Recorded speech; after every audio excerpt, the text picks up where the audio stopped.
Good morning to all of you.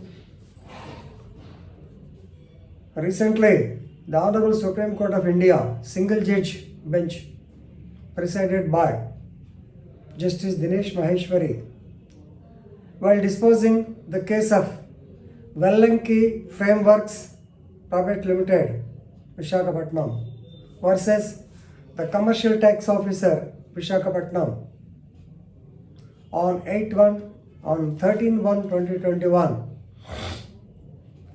in civil appeal number 1322 and 1323 by 2019 held that the litigant is not authorized the option of filing a writ petition when there is a remedy of going for appeal in the particular case. The very purpose of the public interest litigation or the writ petitions is to see that the generalized interest of the public should not be violated. The fundamental rights, if there is any violation to the fundamental rights, then they can approach the court by filing writ petitions, but not when there is an alternative remedy. He should not come to the court and file the writ petition as though his right to business is affected, all these things. If you know the case law, case facts, it will be better, you can understand. Now let's go into the facts of the incident. There is this woodworks or a timber merchant by name Vellanki Frameworks Private Limited in Visakhapatnam. You may be knowing Visakhapatnam is otherwise called as Valtair or Vizag, and it has got a beautiful port where the timber will be imported, right? Actually, there is a big company by name World Best Trading Co. in Dubai. And there is a friendly timber depot by name Radha Industries at Lucknow.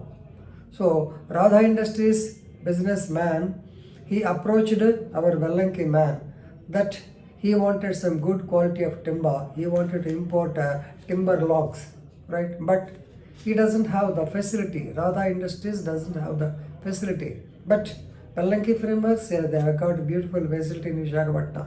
But the problem is regarding letter of credit. They do not have that much of credit amount to show to the so-called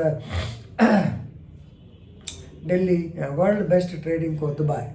So therefore, they contacted another person by name Indus Tropics Limited, and he has readily come to their rescue and he has given the letter of credit.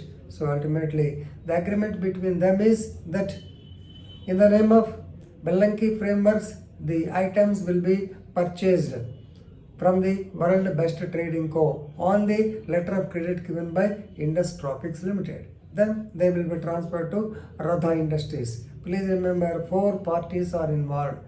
The original producer or the original seller, World Best Trading Co. Then the letter of credit, Indus Tropics. Then third one is Radha Industries. And then ultimately our appellant, Vellanki Frameworks. Things have gone normal. Okay, the goods, the timber logs, they have been imported from Dubai. They came to Visakhapatnam port. So while they were on the high seas, now the appellant transferred them to Radha Industries. Actually, the transaction is like this. While on the high seas, Mr. World Best Trading Co. has sold it to the so-called Indus Tropics. Indus Tropics has transferred it to Vellanki Frameworks. So Vellanki Frameworks has given another bill of entry stating that they were transferred to Radha Industries, right? So after the crossing the frontiers, then they came to the customs area. So he paid this Vellanki Frameworks paid the customs bill, and he has raised the bill to Radha Industries, Lucknow. Now, he claimed exemption under Section 5, Clause 2 of the Central Sales Tax as though he purchased it for his purpose, but he has transferred it to other person. Maybe friendly, it's a different thing. Now, the commercial tax officer, sensing all these things, basing on the assessment, yes, he asked them to pay the commercial tax, even though it is exempted as per the appellant. And he said, If you are a regular buyer, if you are the end user, okay, no problem. But you have transferred it to Radha Industries, means you have done the business with him. So you have to pay the tax of 2% or something, for which appellant is not agreeable. Then he filed a writ petition. The Honorable High Court has, of course, dismissed these two writ petitions filed. Both of them are dismissed on in 2014. On certain date, 18/12/2014. But High Court is High Court of combined state. It was a bit considerate and asked the appellant to produce the Form Cs which were transacted with more persons, and you can, if the CTO is satisfied, he can give exemption like that. But aggrieved by the writ order of the High Court, now this man has approached the Honorable Supreme Court of India. Now we are coming to the last point.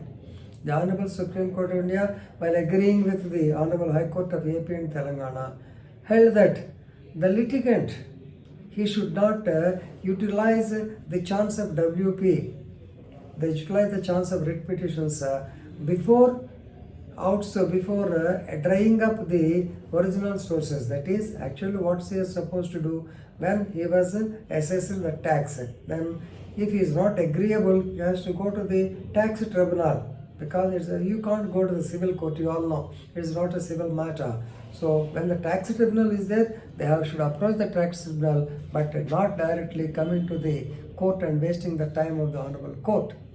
So right, so the single judge held that the litigant is not allowed the option of utilizing writ jurisdiction only to take a chance. This is only for taking a chance. And then when he failed, then go to the recourse, right, by using the other remedy, that is appeal. So it is not correct.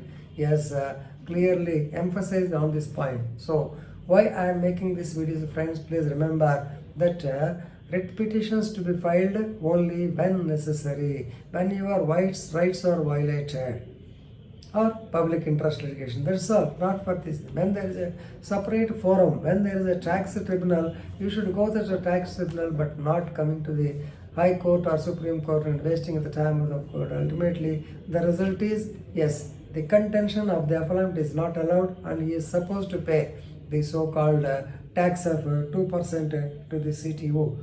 Because so the customs officer, he was the customs was assessing the appellant raised the debit notes. It was done, but because it was, since it has crossed the frontiers of India, since it has crossed the frontiers of the customs duty, now the CTO, yes, he has authorized so to collect the so-called assessment. He has to pay, right? So this is a good case. So my point is that writ petition, writ charm should not be used for each and everything. Only when there is a matter, when there is a separate forum, you have to approach that forum only, right? Thank you.